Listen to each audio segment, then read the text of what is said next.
Benoît Saint-Denis, Dustin Poirier, c'est l'intro.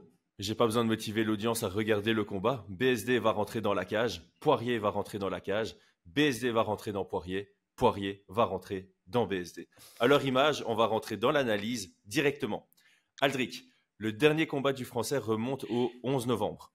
Est-ce qu'en peu moins de 4 mois, il est possible de se préparer à une haute intensité sur 5 rounds ou l'on doit espérer que Benoît s'y préparait depuis plus longtemps? Non, non, largement. Tous les préparateurs physiques seront d'accord pour le dire. Il suffit. Avec un travail de 6 à 8 semaines sur la VMA très intensif, il y a largement de quoi se préparer pour le 5 rounds. Surtout quand on voit l'énergie que met Benoît en préparation physique depuis ces derniers temps. Ok, ça c'est une question qu'on met de côté. Je lance le pré-roll Unibet de notre fidèle sponsor et on est parti. Paris sur le MMA avec Unibet. Quelle sera l'issue du combat? Une soumission? Un KO? Paris sur les meilleures cotes avec Unibet. 100 € de bonus sur ton premier pari. Bonjour tout le monde, j'espère que vous allez bien. Bienvenue sur Fight Minds, le média où l'on analyse l'art de la bagarre et étudions la science de la violence. Brian, je passe à toi. Benoît a toujours combattu avec une énorme confiance en ses compétences. On en a souvent parlé, toi et moi. La confiance, c'est bien, mais l'excès de confiance, c'est mauvais.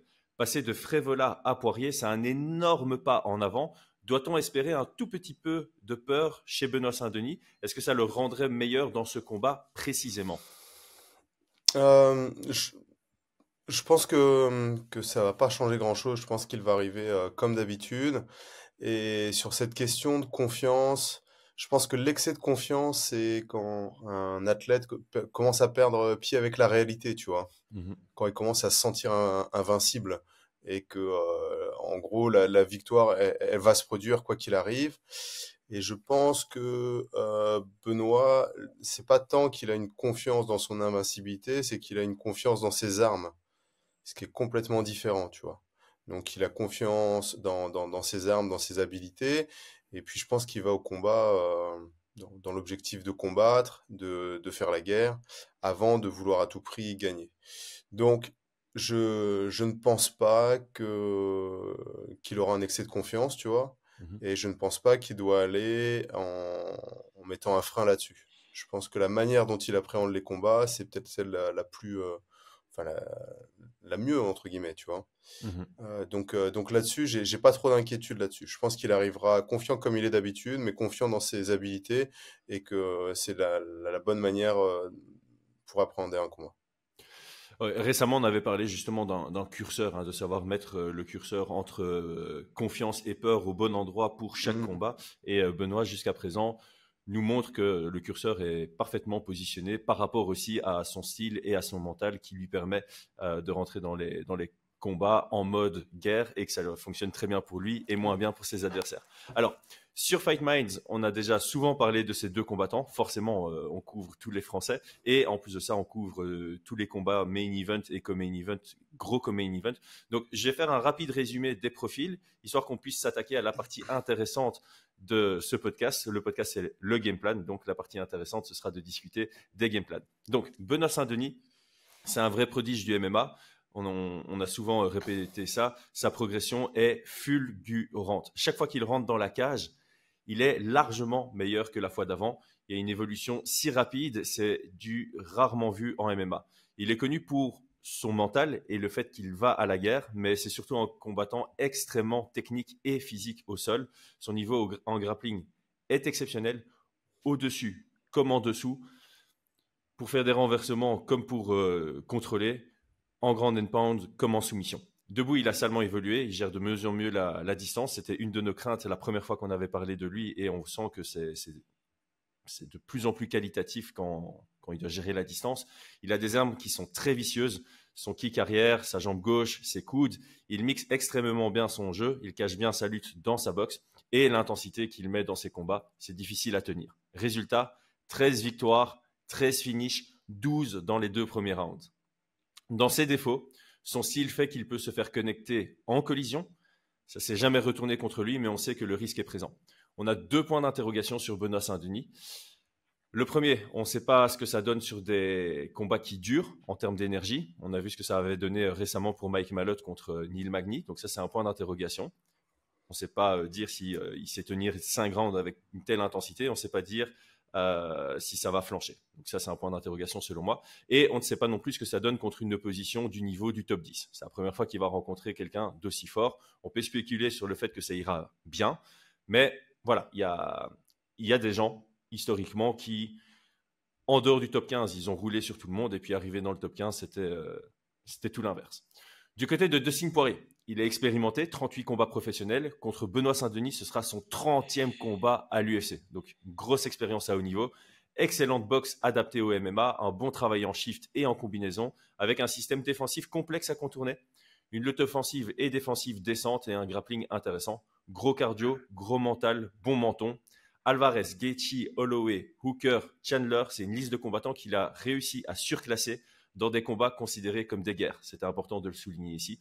Sur les 6 dernières années, seuls Khabib, Oliveira et Gaethje l'ont battu. Ça en dit long sur son niveau. Dans ses défauts, on en a souvent parlé, il fatigue énormément en lutte et en grappling. Clin d'œil pour toi, Brian. Gaucher contre gaucher, on est en garde fermée. Ok, le long monologue est fait. Je propose que si vous avez quelque chose à compléter sur les profils, vous le faites au moment où je vous passe la balle par rapport à la question qui arrive. Donc, on va passer au game plan. Brian, je commence avec toi. Que penses-tu que Dustin Poirier doit implémenter dans son jeu pour ce combat contre Benoît Saint-Denis? Implémenter. Mais quelque chose qu'il a déjà ou... Ouais, au choix. Est-ce qu'il doit ajouter quelque chose à son arsenal pour pouvoir surprendre Benoît Saint-Denis, ou alors est-ce qu'on prend ses forces et on les met en avant dans ce combat contre Benoît Saint-Denis? Donc on est vraiment...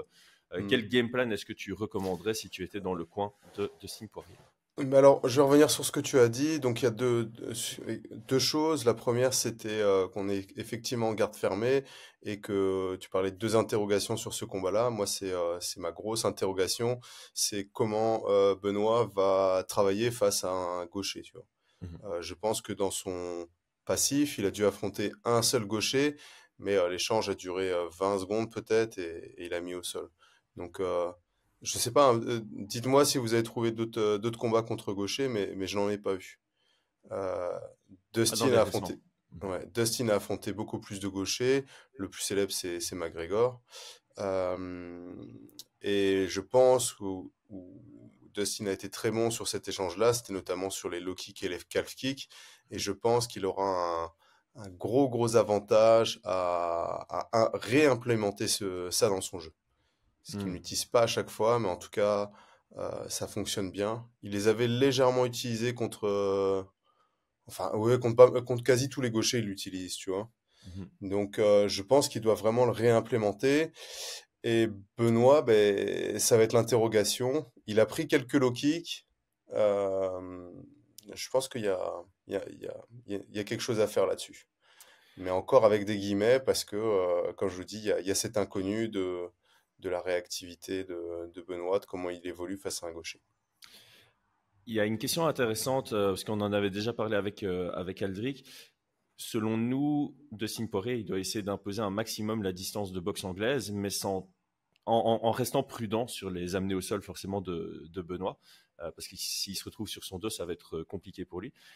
Ici, on en avait parlé il n'y a pas longtemps, Brian. Les calf kicks doivent être envoyés à partir du boxing range. Du coup, est-ce qu'il devrait peut-être laisser tomber plus les low kicks et travailler sur les calf kicks, en sachant que la meilleure distance pour Dustin Poirier, c'est la distance de boxe anglaise où il va pouvoir toucher avec son jab et par conséquent avec ses calf kicks? Clairement, hein, moi je pense que sur le combat, sur le premier contre McGregor, c'était le calf kick qu'il a énormément utilisé, tu vois. Ça a été une découverte pour McGregor d'ailleurs, ce moment-là, je crois. Non, clairement, je pense que c'est les calf kicks. Les low kicks, c'est très bien, mais je trouve que ça met beaucoup plus de temps à avoir un impact sur le combat, tu vois. Donc non, clairement, ce serait sur les calf kicks, clairement. D'accord, je trouve ça très logique. Aldric, est-ce que tu as quelque chose, des éléments à compléter par rapport à ce qu'a dit Brian sur la stratégie à adopter pour Dustin Poirier? Non, mais je complète avec ma vision. Je suis d'accord avec Brian. Daniel Voirin, Thiago Alves, bataille du pied extérieur, bataille du calf kick et de la distance. Euh, J'ai essayé de réviser mes noms pour pas me faire clasher trop sur les commentaires. Je reviens sur ce que j'ai dit. Le... Je pense que vraiment c'est la bataille la plus importante. Et après, derrière, euh, je mets la note de 10 sur 10 sur le choix des sparring qu'il a utilisé. Pourquoi je réimplémente les sparring dans le game plan? Parce que il y a l'aspect bagarre qu'il a fait avec Oumalatov et Magomed Kerimov. Je trouve que c'est des mecs qui ressemblent pas forcément à Benoît, mais qui viennent à la bagarre et qui enchaînent vraiment la bagarre avec la lutte en chaîne style Benoît, c'est-à-dire takedown dans les jambes ou ceinture et je développe la position. Et de l'autre côté, à partir du moment où il est tombé, où ça accroche, Mateusz Gamrot. Donc à ce niveau-là, il y a de très belles oppositions et j'aime bien le côté stratégique d'un Thiago Alves qui est un peu le même. C'est un peu un Daniel Vorin, tu vois. C'est un mec qui vient du Mouet. La seule différence, c'est que lui, il a combattu parce qu'il est un petit peu plus jeune. C'est pas la même époque.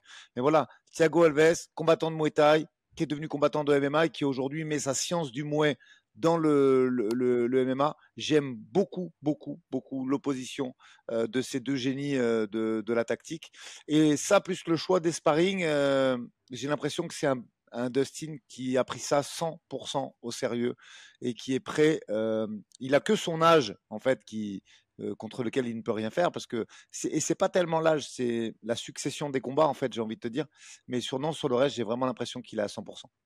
Ouais, c'est vrai que c'est peut-être pas une question d'âge, mais plus de motivation, hein.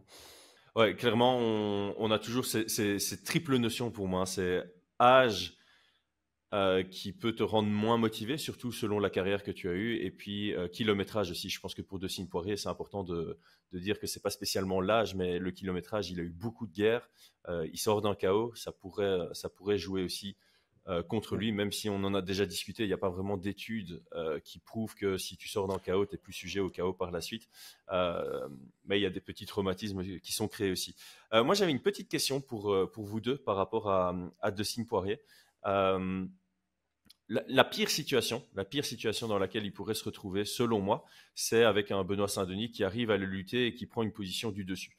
Donc clairement, moi, dans la stratégie, j'avais mis qu'il devait donner sa vie pour ne pas se retrouver au sol. C'est là où il doit utiliser son énergie, c'est si Benoît Saint-Denis lutte contre moi, je donne ma vie pour pas qu'il m'amène au sol, quitte à perdre un peu d'énergie, mais à garder le combat debout, plutôt qu'à me retrouver sur mon dos.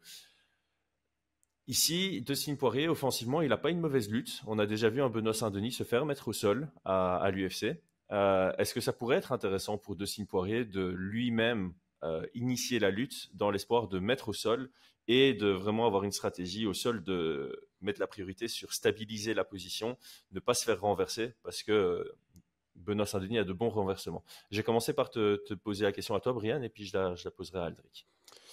Ouais, je me suis posé la question aussi en regardant les derniers combats. C'est vrai qu'il a été mis quelques fois au sol, mais il s'est relevé très rapidement. Et si Dustin part sur cette idée, je pense par contre qu'au-delà de sa lutte offensive, comme tu as dit, qui est plutôt bonne, il doit avoir travaillé un bon système pour éviter la butterfly, donc la garde Mhm. papillon. Parce qu'à chaque fois que Benoît s'est relevé, il a tiré la garde papillon et il a pu soit renverser, soit créer suffisamment d'espace pour se remettre à genoux et se relever. Donc ça peut être une stratégie, mais par contre, il aura, il devra travailler vraiment cet aspect-là pour pouvoir conserver la position au sol. Ouais, clairement, ça va être une des complexités. Et encore une fois, ça revient à l'énergie. On sait que Dustin Poirier fatigue beaucoup en lutte, mais j'ai l'impression que c'est surtout quand lui est contrôlé. Donc contre les Mm. Khabib, contre les Oliveira, on l'a vu beaucoup fatigué quand il se relevait après une séquence en lutte. Par contre, contre Conor McGregor dans le troisième combat, c'est lui qui était au-dessus. Et j'ai pas Ouais. l'impression qu'il était ultra fatigué à la fin de la séquence. Adric, toi, tu penses quoi de l'utilisation de la lutte offensive pour Dustin Poirier? Je pense que tout ce qui va servir à mettre de l'incertitude dans son jeu rendra sa boxe encore plus efficace. Donc oui, entièrement favorable. Euh, Mhm. à partir du moment où tu rajoutes des informations à ton adversaire et au coin de ton adversaire, ça devient très difficile à lire. Ça rajoute des informations que ton cerveau doit traiter. Donc ça va mettre encore plus en avant sa boxe anglaise, voire même les enchaînements, parce qu'à partir du moment où il va y avoir un changement de niveau, il ne saura pas si c'est pour lutter ou si c'est pour faire un travail au corps ou même en bas, tu vois. Donc, oui, oui, entièrement favorable et je pense que ça ne rendra sa boxe que plus dangereuse. D'accord. Ben, je pense que là, on a fait un bon petit tour de ce que Dustin Poirier peut proposer dans ce combat contre Benoît Saint-Denis. Donc, Chris, oui. je voudrais juste revenir parce que tu parlais que sur sa lutte défensive, il devrait absolument refuser d'être mis au sol. Mhm. Je reviendrai juste là-dessus, sur le fait qu'on soit sur 5 rounds. Et je pense quand même que Dustin a tenté régulièrement de défendre, de tout donner pour se relever et tout donner jusqu'à donner son dos. Et ça lui a coûté cher sur le combat contre Khabib. Ça aurait pu lui coûter cher contre Chandler. Et je pense qu'en synchrone, il peut avoir aussi un intérêt à conserver son énergie, tu vois, quitte à tirer la garde. Euh, Parce qu'il est quand même très très performant sur les derniers rounds. Et que enfin voilà, Benoît, c'est un très bon grappleur, bien meilleur que Michael Chandler. Et je pense que s'il prend trop de risques à se relever, il pourrait se faire étrangler tout simplement. Ouais, je suis d'accord. C'est vrai qu'on a vu un Dustin Poirier se faire prendre le dos souvent, se faire soumettre à partir du dos plusieurs fois. Moi, c'était plus sur l'amener au sol. Avant que ça touche le sol, donner sa vie. Si ça arrive au sol, c'est clair qu'il y a un choix stratégique à faire qui pourrait aussi être fait sur base de ce qu'a donné le début du round. Donc, si Dustin Poirier domine debout pendant 4 minutes et puis se fait amener au sol, c'est peut-être dans son intérêt de se dire, OK, je vais garder Benoît Saint-Denis dans ma garde, comme ça j'emporte quand même le round. Si on est sur un round serré où il reste pas longtemps et où en se relevant, il pourrait se dire, bah, je vais l'emporter alors que si je reste au sol, je le perds. Il pourrait se dire, OK, je vais utiliser de l'énergie, mais il doit faire très très gaffe à pas donner son dos parce que contre Benoît Saint-Denis, ce serait potentiellement le début de la fin. Mais j'aime beaucoup ce que tu dis. C'est vrai que c'est sur un 5 rounds. On sait que Dustin Poirier est très fort sur 5 rounds. Il est très compétent dans les 2 derniers. Et comme on l'a dit en début de podcast, c'est un point d'interrogation du côté de Benoît Saint-Denis. Et donc, Dustin Poirier pourrait peut-être jouer là-dessus en se disant, OK, c'est pas grave si je perds 2 des 3 premiers rounds. Je dois partir du principe que je vais prendre les 2 derniers. Faisons un petit résumé de tout ce qu'on a dit pour Dustin Poirier. Vous rajouterez si j'ai oublié quelque chose. Donc, on a mis un point d'interrogation sur initier la lutte. Ça pourrait être intéressant. En tout cas, c'est d'office intéressant pour pouvoir créer de l'incertitude et par conséquent rendre sa boxe plus efficace. Il doit multiplier un maximum les moments du combat qui se passent à la distance de boxe, ce qui va lui permettre d'imposer là où il est le meilleur, en fait, sa boxe anglaise adaptée au MMA. Il peut frapper dur. J'ai mis aussi, je ne l'ai pas dit avant, mais miser sur la précision. Je pense que sa précision peut vraiment être efficace dans des situations chaotiques. Et les calf kicks, low kick / calf kick, mais étant donné qu'il doit maximiser le temps de combat au boxing range, les calf kicks seront potentiellement plus efficaces. Et alors, je vais prendre un élément aussi que Aldric avait dit dans notre coach talk. Il y aura des moments creux. Dans tous les combats, même dans des guerres, il y a des moments creux. Et dans les moments creux, il doit utiliser la simplicité, les jabs et les calf kicks. C'est des moments qui pourraient s'avérer cruciaux pour Dustin Poirier dans ce genre de combat. Et alors finalement, il y a aussi une question de gestion d'énergie. Si Benoît Saint-Denis utilise la lutte, utiliser de l'énergie pour empêcher d'aller au sol, mais quand c'est au sol, il y a un choix stratégique à faire entre est-ce que j'utilise de l'énergie pour chercher à me relever en sachant qu'il y a un risque que mon dos soit pris, ou bien justement je conserve la position au sol pour pas dépenser trop de mon énergie et pour pouvoir capitaliser sur ce choix plus tard dans le combat. Est-ce qu'on a fait le tour là-dessus? Moi, j'ai un dernier élément que j'avais noté, hein. Vous allez me dire ce que vous en pensez. On en parle souvent, hein, sur la question de la pression. Euh, Moi, je pense que Dustin Poirier est vraiment très dangereux quand il est acculé à la cage. C'est un excellent contreur. Oui. Et en gros, quand il recule et qu'il arrive proche de la cage, ses adversaires ont tendance un petit peu à surengager leur frappe. Et c'est là, dans la poche, tu vois, Infighting qui vient connecter avec des crochets. Il l'a mis contre Chandler, contre McGregor, enfin, je pense que la liste est longue. Et de l'autre côté, on a vu un Benoît qui pouvait s'emballer un petit peu dès que ça se rapproche de la cage avant de shooter. Et pour moi, ça doit être aussi dans sa stratégie d'accepter de temps en temps de se faire mettre sous pression pour donner de la confiance, entre guillemets, dans le striking, connecter et après faire le tour comme il avait fait avec McGregor pour finaliser et sélectionner ses frappes. C'est Très intéressant ce que tu dis parce qu'il me semble que Matt Frevola avait parlé de son game plan avant le combat contre Benoît Saint-Denis et que ça faisait Ouais, partie de sa stratégie, c'était d'essayer de créer une distance entre eux deux et de d'utiliser le l'aspirer. déplacement pour forcer Benoît Saint-Denis à surengager et capitaliser sur une ouverture là-dessus. Hmm. Et clairement, Dustin Poirier est quelqu'un qui est très très bon sur son pied arrière avec ses contres. Ouais. On a vu quand en début de podcast on disait que Benoît Saint-Denis s'était déjà fait connecter en collision. C'est normal par rapport à son style, mais c'est Hmm. aussi arrivé quand Benoît attaque de trop loin, télégraphie un peu trop son attaque, que ce soit en lutte ou en Hmm. pied-point. Et ouais, Dustin Poirier pourrait aussi jouer sur ces éléments et avoir. Ouais. Euh, Ça a été le cas contre Moïse, par exemple, où il y a eu des oui, moments. Heureusement que Moïse, c'est pas son taf d'être boxeur, mais c'est pas passé loin, tu vois. clairement, clairement. Et on en avait parlé avec Aldric dans notre coach talk aussi, le fait que. Euh, Dustin Poirier travaille avec, on n'avait pas trouvé le nom, mais je pense que c'est Monsieur Muscle. Il travaille beaucoup avec les Blaze Pods, là, sa réactivité. Le fait qu'il ait une très très bonne réactivité, ça peut l'aider justement dans ce genre de moments où, Hmm. quand Benoît cherche à casser la distance d'un peu trop loin, il y a une petite ouverture sur un contre qui peut être très intéressant. Aldric, tu penses quoi de tout ça? Ouais. Moi, je vois vraiment une bataille stratégique avec 3 points. Avec 3 points très importants, c'est la gestion de la distance, la gestion de la pression et la gestion des moments creux. Voilà exactement, sans aller parler de sol, de pied-point, de cage control, de catch pass et tout ça. Petite anecdote juste, je trouve qu'effectivement, le chemin de remonter vers la cage qu'avait presque inventé Mac Brown il y a 8 ou 9 ans a très mal vieilli. Aujourd'hui, il faut faire Mhm. attention, il faut mettre beaucoup d'incertitudes là-dedans parce que sinon tu te fais prendre le dos.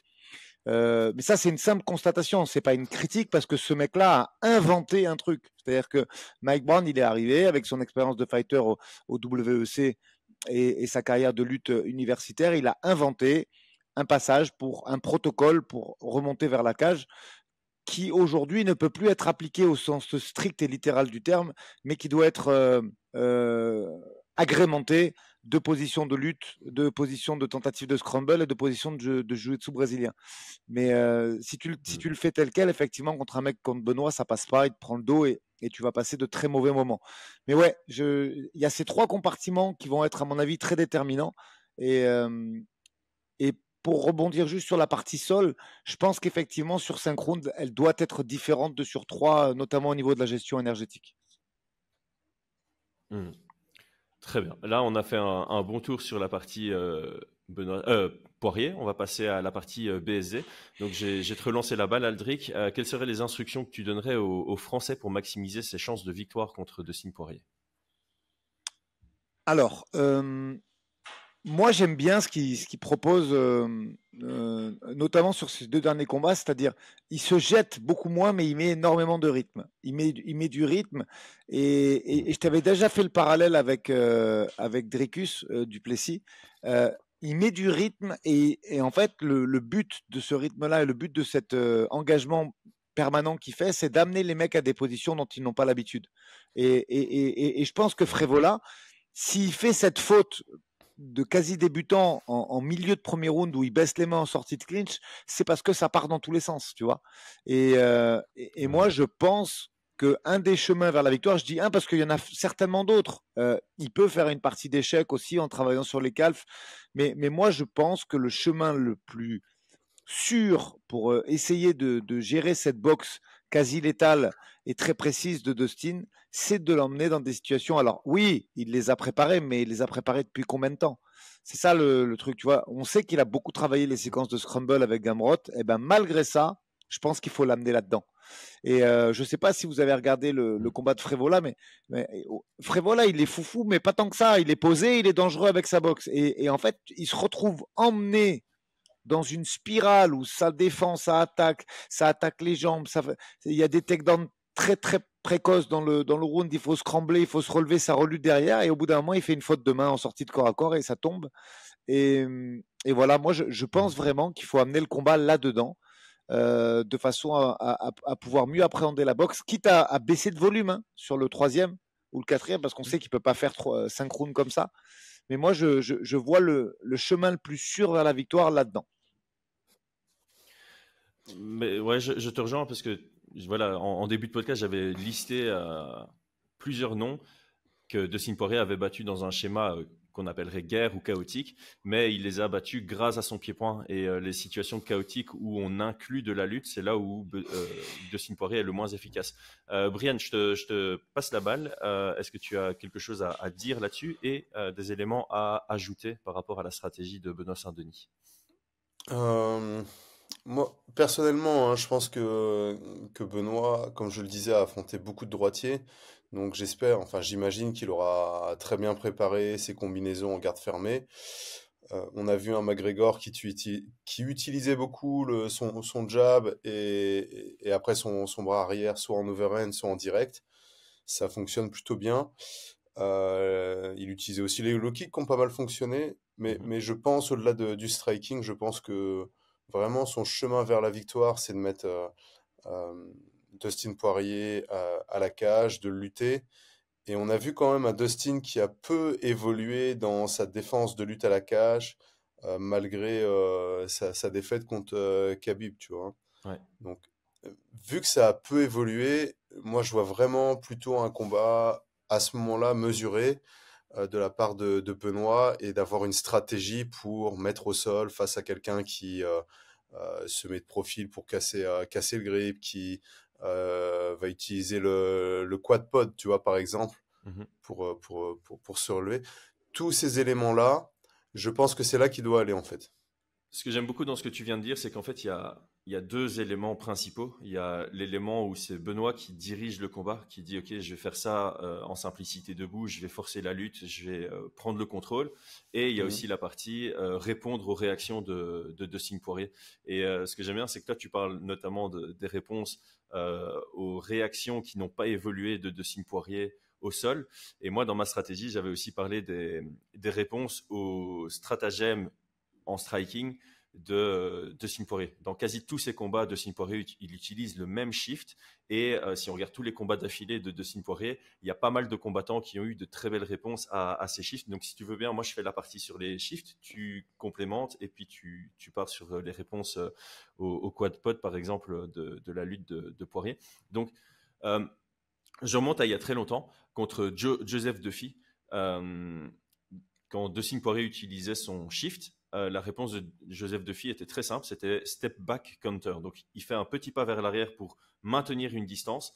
Ça fait rater la première attaque de Dustin Poirier. Et avant qu'il envoie son deuxième bras, il y a un contre qui vient de Joseph Duffy. Donc pour essayer d'illustrer un maximum, le shift classique de Dustin Poirier, c'est j'envoie mon bras arrière en gaucher, pardon, mon bras gauche. Mhm. En envoyant mon bras gauche, je passe en droitier et je renvoie mon nouveau bras arrière qui est mon bras droit. Et donc la réponse de Joseph Duffy contre Dustin Poirier, c'était de reculer sur le premier bras et puis envoyer son direct avant que le deuxième bras n'arrive pendant le shift. Ça fonctionnait très bien. Euh, Mais une là, arme tu que... parles Oui, de filles, il est droitier, non? ouais, c'est en garde fermée. Ça, c'était en garde fermée. Ouais, parce que Ceci étant dit, ouais. Conor McGregor l'a utilisé dans le deuxième combat. Le step back et puis la recherche du bras arrière. Ça fonctionne dans les deux gardes, cette arme. Sur Sur un Poirier. shift? Sur un shift, ouais. Il l'a utilisé. Ok, ok. Et donc, c'est ça que je voulais dire, c'est que je sais, Joseph Duffy, ça remonte à 2016 ou 2017, donc ça remonte à il y a longtemps. Mhm. C'est en garde ouverte de base, mais cette arme a été réutilisée en garde fermée plus récemment par Conor McGregor. Charles Oliveira, lui, il a utilisé le frame. Donc, au lieu de reculer, il a bloqué le premier bras arrière. Il a utilisé un frame Mhm. uppercut en contre. Ça fonctionne très bien. Et alors, McGregor a aussi utilisé le fait de rencontrer. Donc, au moment où Dustin Poirier avance, tu avances aussi, tu vas au clinch. Et à partir du clinch, il y a les coups de genoux qui passent très, très bien au corps. Charles Oliveira, Conor McGregor ont utilisé de bons coups de genoux au corps de Dustin Poirier. Et on voit que Dustin Poirier, il n'aime pas trop ça. Et Mhm. alors, pour Benoît Saint-Denis, je pense que dans l'idée de rencontrer le shift, il y a le takedown réactif qui pourrait très bien fonctionner. Parce qu'au moment où tu shifts, bah, ta jambe arrière, elle se lève pour passer à l'avant. Et il y a un instant où tu as la position T automatiquement. C'est au moment où ta jambe arrière passe devant la jambe avant. Tu as un genre de perpendiculaire qui est une ouverture Mhm. pour les takedowns réactifs. Donc voilà, je pense qu'il y a peut-être d'autres idées à développer, mais quand tu combats contre Dustin Poirier, tu dois absolument travailler des réponses à ses shifts, parce que tu sais qu'il va les utiliser, il les a utilisés contre tout le monde. Un des moments chauds debout contre Khabib, c'est à partir de ce shift, et Khabib n'avait pas de réponse à ce shift debout.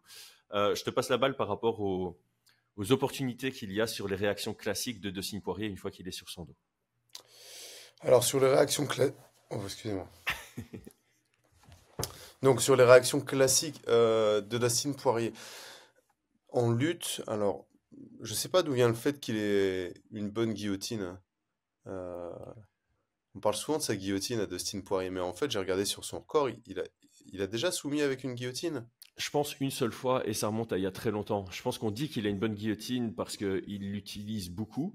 Et ça, c'est peut-être la preuve qu'il n'en a pas une bonne, c'est qu'il l'utilise beaucoup, mais elle n'est jamais passée. Et je pense que les gens se font une idée de sa guillotine parce que Et beaucoup disent que le moment le plus chaud de toute la carrière de Khabib Nurmagomedov, c'est quand il a dû sortir de cette guillotine de Dustin Poirier. Et donc, il y a un peu cette idéologie que Dustin Poirier a une excellente guillotine. ouais, parce que Et je remonte, je vois pas de guillotine, moi. Je zéro vois, alors, carrément je zéro. vois Darce Choke, mais pas de Mais guillotine. est-ce qu'il n'en a pas une, justement, où c'est une guillotine qu'il transforme en Darce Choke? Ouais, bah, il fait taper avec une Darce. Voilà, c'est ça. Ceci étant dit, il faut être conscient qu'il l'utilise. Et oui, mais Maintenant, pour il ne moi, faut pas en c'est... avoir peur pour autant, quoi. Donc là, on parlait de réaction qu'il peut avoir. Et pour moi, une de ses réactions défensives, c'est d'aller chercher cette guillotine qui échoue quasi à chaque fois. Mhm. Mais c'est des choses qu'il faut avoir en tête. Donc, tu prends le double leg, si tu laisses un peu d'ouverture, il va vouloir s'engouffrer sur la guillotine. Tu tires, tu défends la guillotine. Et la plupart du temps, quasi à chaque fois, la tête sort. Tu vois? Mhm. Même quand elle a été très très engagée face à Khabib, il l'a quand même perdu, tu vois. Ouais. Donc ça, quand tu me demandes des réactions qu'il peut avoir, ça fait partie de ses premières réactions. Il faut l'avoir en tête. Des tentatives de guillotine en contre, qui sont dangereuses en soi, mais qui sont défendables. Mhm. Euh, Benoît, il a tendance un petit peu à donner sa tête dans ses double legs. On l'a vu souvent se faire attaquer sur des guillotines, mais il a une bonne défense. Il va tourner la tête ou il va réussir à sortir. Donc là, je m'inquiète pas trop, tu vois. Mhm. Je me serais inquiété si on était face à un Ortega, par exemple. J'allais dire. Ouais, voilà. Là, je me serais vraiment inquiété. Donc ça, c'est sa première réaction. La deuxième réaction, c'est que une fois qu'il a été tiré au sol, qu'il tombe sur ses fesses, il va avoir tendance, dans son système défensif, à aller chercher le quad pod, donc mettre ses deux mains sur le côté, se retourner, quasi donner son dos et remonter. C'est une position qui fonctionne relativement bien parce qu'on voit quand même que ses adversaires ont du mal à le retirer au sol, de te le remettre au sol, de le repositionner. Par contre, je pense que face à un bon grappleur, il peut se faire prendre le dos. Et face à un très bon lutteur, un bon, ce qu'on appelle des backriders, ceux qui vont chevaucher le dos d'un adversaire, comme Khabib, ils arrivent à le tirer et à remonter sur lui jusqu'à soit le taper ou le soumettre, tu vois. Mhm. Et donc là, c'est encore des schémas défensifs qu'il a qui sont exploitables parce qu'ils n'ont pas évolué. Malgré les défaites, tu vois, malgré le fait qu'il était vraiment proche de se faire soumettre par Chandler dans cette position-là, et Chandler a pas une bonne, je pense pas qu'il ait un bon grappling, qu'il ait été soumis par Khabib, il continue à utiliser la même stratégie, tu vois. Ouais. Donc Ouais, ça, mais ce que tu dis est super intéressant parce qu'en fait, face à un bon lutteur, backriding, c'est ce que Khabib lui a fait, et face à un bon grappleur, prise de dos, et c'est ce que Oliveira lui a fait. Les deux l'ont soumis. ah bah oui, tiens, ouais, Voilà. Oliveira. Donc, c'est QFD. Donc c'est, pour moi, ça c'est vraiment un chemin vers la victoire, et je ne pense pas que, je pense que Benoît se sera bien préparé sur son aspect offensif, tu vois, ou de défendre avant dans les shoots. Mais pour moi, le choix du sparring partner dans l'intensité et dans les takedowns à l'ouvert, euh, elle est moins justifiée quand il s'agit de grind à la cage, de lutte à la cage, tu vois. Ouais. Et là, je pense que le bas va blesser le jour du combat, tu vois. Que le choix de ce sparring-là, il y a ce défaut-là. Mhm. Bah, donc ça rejoint. En fait, ce qui est bien, c'est que ça rejoint l'ensemble du game plan dont on a parlé ici. C'est la lutte sera vraiment la porte ouverte vers la victoire pour Benoît Saint-Denis. Et c'est ce qu'on dit tout le temps. C'est est-ce que Benoît Saint-Denis peut gagner debout? Oui, bien sûr. Mais est-ce que c'est là où il a le plus de chance? Non. Là où il a le plus de chance, c'est s'il utilise sa lutte et qu'il arrive à mettre ça au sol. Oui, c'est là où Dustin a le plus de chances de gagner, plutôt, tu vois. Debout, tu veux dire? Ouais. Ouais, c'est ça. Ouais. Donc là où Dustin a le plus de chances de gagner, c'est debout. Là où Benoît Saint-Denis a le plus de chances de gagner, c'est au sol. Maintenant, Voilà. est-ce que ça rend la tâche impossible dans le domaine de prédilection de l'autre? Non, je pense que Dustin Poirier a un très bon ground and pound. S'il arrive à mettre Benoît sur son dos et à balancer des grosses frappes, ça peut être une victoire au sol pour Dustin Ouais. Poirier. Elle est peu probable, mais elle est existante. Et Benoît Saint-Denis, pour moi, il peut vraiment éteindre Dustin Poirier debout. C'est clairement possible, mais c'est moins probable, selon moi, qu'une victoire de Benoît Saint-Denis au sol. Donc, je pense qu'on a fait un bon petit tour sur la partie des game plans. On va passer aux pronostats et pronostics directement à la suite. Donc, à ce jour, sur notre partenaire unibet.fr, on est à 1,60 pour Benoît Saint-Denis, qui est donc favori à légèrement plus que 55-45 contre Dustin Poirier, qui est à 2,20. Est-ce que selon toi, c'est logique de se situer entre le 55 et le 60% de chances de victoire pour le Français? Ça s'est resserré les cotes, non? Je pense que oui. Je pense que c'était plus À écarté que l'ouverture. ça à l'ouverture. Donc ça veut dire que l'argent rentre un peu sur Dustin. Ouais. Je pense que la première, entre guillemets, la pré-analyse qu'on avait fait, moi j'étais sur un combien? 65, 35, 60, 40 peut-être? Ouais, t'étais entre 60 et 65 pour Voilà. Benoît. Notamment parce qu'il y a non pas la question de l'âge, mais la question de la motivation. Et que je voyais un Dustin qui semblait être plus attiré par des combats qui rapportent des thunes que par gagner cette ceinture et se challenger. Ouais. Effectivement, là, il est revenu à l'ancienne méthode d'entraînement. Pour ceux qui le connaissent, il part de chez lui tout simplement, il rejoint ATT, c'est ça, où il s'entraîne. Et il se met un petit peu dans sa bulle pendant 2 mois, loin de sa famille. Et donc moi, je pense aussi que la cote, elle doit se resserrer un petit peu. Je suis plus du tout, donc je suis plutôt aligné avec les cotes. Ouais. Je pense que Benoît est toujours favori sur ce combat-là. Mais je vois aussi pour Dustin, un Dustin bien préparé et qui a faim. Et tu en as parlé, il a jamais perdu 2 fois d'affilée. Ouais. Et c'est une, comment on peut appeler ça? C'est une statistique, hein, ça pourrait arriver, hein, qu'il perde 2 fois d'affilée. Pour l'instant, il y a de fortes chances. Mais ça montre aussi que peut-être que des fois, il a perdu parce qu'il n'était pas assez motivé, tu vois. Et Ouais. une fois qu'il a... Je pense que c'est un gros compétiteur. Ouais, c'est ça. Et que le goût de la défaite lui donne vraiment envie de ouais, se donner à ouais, l'entraînement pour dire, OK, j'ai plus envie de revivre ouais. ça.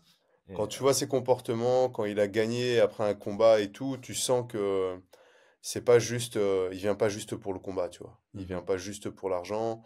C'est un compétiteur. Voilà, t'es là et enfin, il te bat, il t'a éteint et presque il veut te cracher dessus. Tu vois ce que je veux dire? ouais. Il est, je pense qu'il est très compétiteur et pas très, ouais. Tu vois, les gars qui sont un peu trop compétiteurs à l'entraînement, c'est pas forcément des bons partenaires d'entraînement, tu vois. Ouais. Ben, lui, C'est... justement, il y a des images de lui où il s'était fait critiquer de faux gentil, tu vois, parce qu'il a une image Ouais, vraiment d'un gars vraiment sympa. Et je crois qu'il y a des gens qui ont balancé, c'était certainement Colby Covington qui avait balancé des vidéos de Dustin Poirier à l'entraînement qui met des KO sur des amateurs et qui va pas les voir après, tu vois, et ouais, qui se retourne et ce genre de truc. Et donc, je ouais, pense que, ouais. je Mais tu pense dois que, être égoïste hein, dans ce voilà. truc. Donc au final, moi je pense pas que ce soit une bonne personne. Enfin, j'ai cette idée-là que je pense pas que ce soit une bonne personne. Mais avec le recul, je pense qu'effectivement, c'est plutôt un compétiteur et qu'il a les défauts des très bons compétiteurs, c'est qu'ils sont égoïstes, tu vois. C'est ça. Oui, Et bah, tu peux pas arriver à ce niveau-là sans avoir un ego assez gros. Et ego, ça reste aussi la même étymologie que égoïste, forcément. oui, voilà. Et donc effectivement, tous ces éléments-là me font remonter un petit peu son score Ben, sur ce que je pense, tu je te vois. rejoins amplement. Il y a cette partie extra sportive qui fait que je pense qu'on va avoir la meilleure version de Dustin Poirier. Ce Mhm. qui est une bonne chose pour Benoît, en fait, hein, parce que si tu Ah oui, bats euh, Dustin à l'UFC 299, ça veut dire que tu as vraiment battu un Dustin très motivé qui avait faim, et donc tu as battu une bonne version, voire la meilleure version de Dustin Poirier. C'est un lourd message qui sera envoyé à la division. Et il y a d'autres éléments qui me font dire ça aussi. C'est selon moi, avec tous les combats que Dustin Poirier a eu, financièrement, il est bien. Tu regardes son Instagram, il est devenu influenceur. Le mec, quasi tous ses posts, il y a à chaque fois un sponsor qui est caché ou même pas caché. J'ose pas imaginer ce qu'il demande pour ça, mais s'il veut arrêter sa carrière maintenant, il a plein de façons de continuer à gagner de l'argent. Donc, je pense pas que l'argent soit sa seule source de motivation ici. Le fait qu'il revienne contre quelqu'un qui n'a pas du tout une name value, ça veut dire qu'il veut se remettre dans la compétition. Parce que après ses combats contre McGregor, on voyait qu'il faisait le difficile, qu'il voulait prendre que des gros noms, Gaethje, Chandler, et maintenant il revient sur un Benoît Saint-Denis. Je sais qu'en France c'est une superstar, mais il y a une vidéo qui va sortir sur la chaîne qui prouve que Benoît Saint-Denis, même auprès des fans internationaux, c'est pas encore une superstar. Ça va le devenir. C'est pas une insulte que je suis envers Benoît Saint-Denis, mais c'est pour remettre l'église au milieu du village. Nous en France c'est une superstar, en Belgique c'est une superstar, mais à l'international, il n'est pas encore connu de tous et ça, c'est son opportunité pour. Ok, donc on est tous les deux d'accord sur le fait que 55-45, 60-40 entre les deux, ce soit la réalité du combat. Par conséquent, quels sont nos pronostics? Je pense qu'on l'a dit, hein, je pense que pour moi, Benoît Saint-Denis, ça va être un. Je le vois trouver une solution par soumission, tu vois, dans le deuxième ou troisième round. Ouais. Et ça sera mon pronostic final en soi. Et sinon, je pense que effectivement, si on pourrait avoir un Dustin qui exploite très bien les calf kicks, qui trouve ses ouvertures en anglaise et qui connecte comme il a pu le faire aussi, tu vois. Ça peut être très rapidement, ça peut être tardivement. Ça, pour moi, c'est les deux scénarios qui risquent d'arriver. Je pense pas du tout, par contre, qu'on aura un combat chiant à regarder. Je suis bien d'accord. Je pense que s'il y avait une cote sur le divertissement de ce combat, on serait à 1.01 sur combat divertissant. et je pense quand même qu'on va avoir un finish, tu vois. Ouais, je pense aussi. Je pense que la probabilité que ça dure les 5 rounds est assez faible parce que d'un côté, je peux voir un Benoît Saint-Denis faire du Benoît Saint-Denis et obtenir un finish dans le premier ou le deuxième round, même plus tard, mais avec une plus haute probabilité dans les deux premiers. Et si ça perdure, je peux malheureusement voir un cas Mike Malott avec un Benoît Saint-Denis qui n'a pas l'habitude de faire 15 minutes. Alors 25 minutes, ça pose question.